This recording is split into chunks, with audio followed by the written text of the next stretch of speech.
That was superb, that, lads. It really was. I've not seen reaction in here like that since George Best got kicked out for glassing a bouncer. But I know how you can be better, like that. Go on, then. Simple. You employ me. You play, I manage. We all get stinking rich and famous and go and buy fucking great big houses in Cheshire. Job's a good un. And who are you? Rob Gretton. I already manage a couple of bands, but between you and me, they couldn't sniff the sweat round your bollocks. You lot are something else.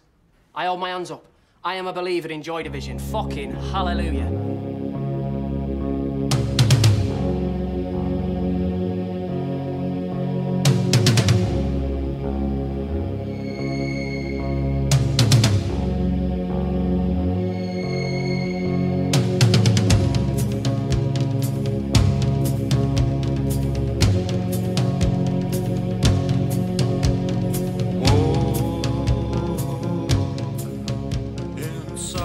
Moved when I was 24 from Holland to England because of Joy Division and its music, and I met up with them, did photographs, and they, you know, became well known. See the danger. The emphasis in the film is really on his life, and I'm trying to avoid it being called a Joy Division biopic, although I guess on the street that's what people call it. If I wanted to make a Joy Division film, I guess it would have looked quite different. You know. Ian, pass us the ball where we are. No cheese.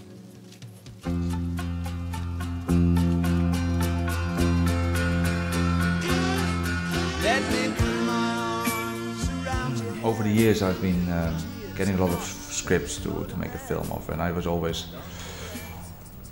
you know, reading them and say, well, that I can't really see myself clear on my desk for a year and just concentrate on this. I think I was starting on a film, but when this came round, although I initially declined it, when I took it on, it was because I had emotions connected to the subject matter, and I felt that any lack I had in experience as a filmmaker and any knowledge that I lacked, I maybe could compensate with you know, the emotions that I felt for the project, and thereby maybe found enough drive and energy to override the things that I was missing.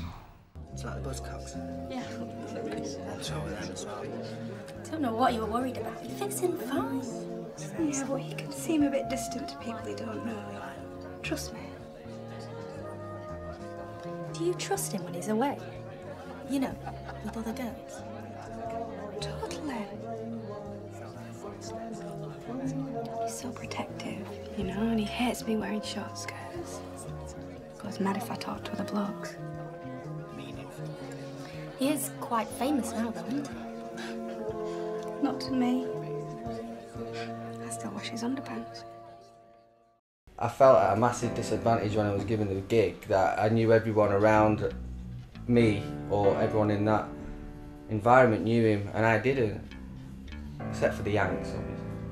Americans, they didn't know him. But you know, you had Debbie there, you know, who knew him, and you had Natalie sort of staring at me with exactly the same eyes.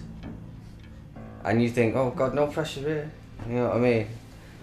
But that's why I didn't even meet the lads that much, you know, the New Order lads. I just thought,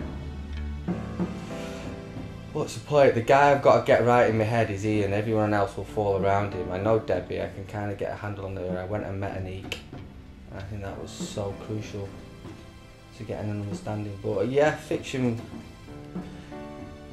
if I didn't find my own voice for him, then I couldn't have written the film. How's the band? Yeah. Not bad. It's not particularly good either, is it? No. We're pretty shite. It'd be a lot less shite if we could find a singer who could sing.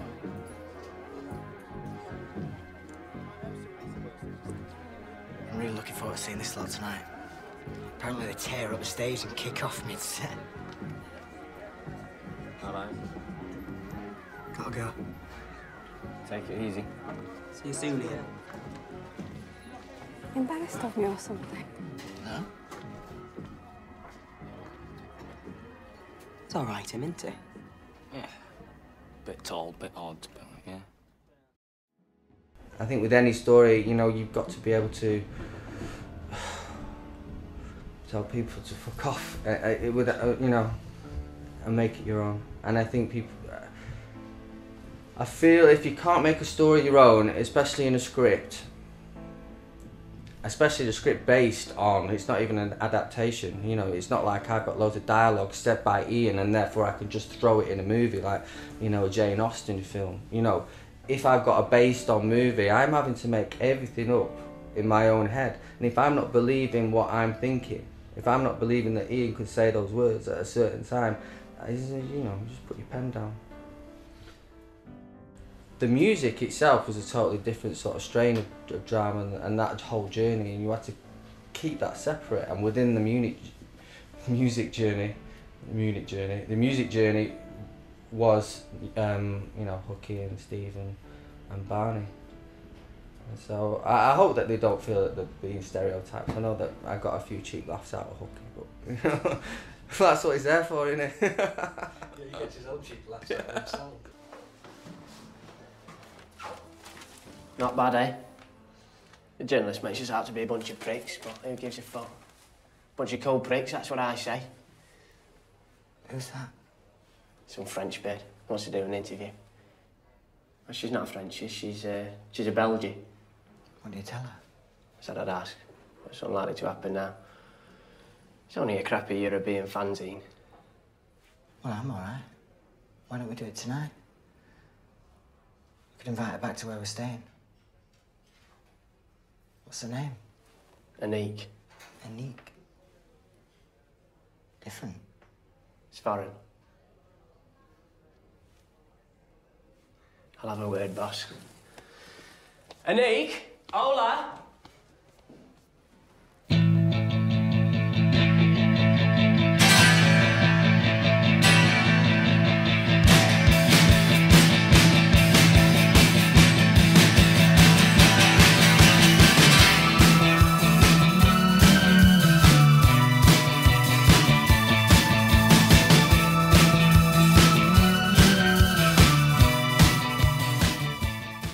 There's all the music that was influenced them as they grew up. So there was the David Bowies and the Roxy Musics, which were kind of, I think, really intrinsically important to Ian and to the band as they grew through.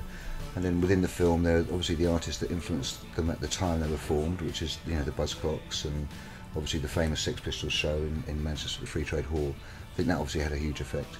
And some of the various local luminaries who were around at the time. But it's very much a movie soundtrack that kind of captures the spirit of the age of when they came together and the 2 or 3 years that they existed within that format and what influenced them. And it's an amazing collection of great songs.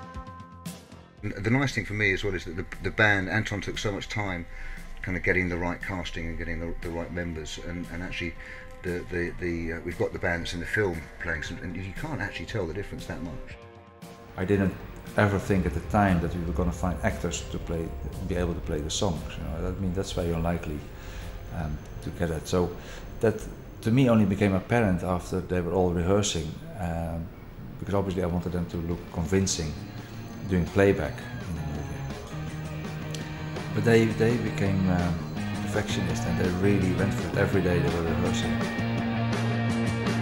Well, I had to phone a friend to state my case and say she's lost control again. There's lots of young people discovering the music of that era, and so it comes also from that end. You know, you see Joy Division being referred to very often in bands' influences, whether it's Arcade Fire or you know, Interpol, of course, editors, Franz Ferdinand. I guess there's quite a few of them, and it's also all the reason why the Killers play Shadow Play in the film at the end credits, because I wanted to show the relevance of Joy Division's music for today's kids, if you like.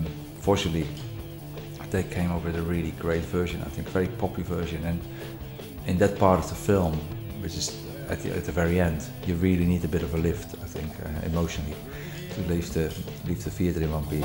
Transmission, radio, live transmission. Listen to the silence, let it ring on.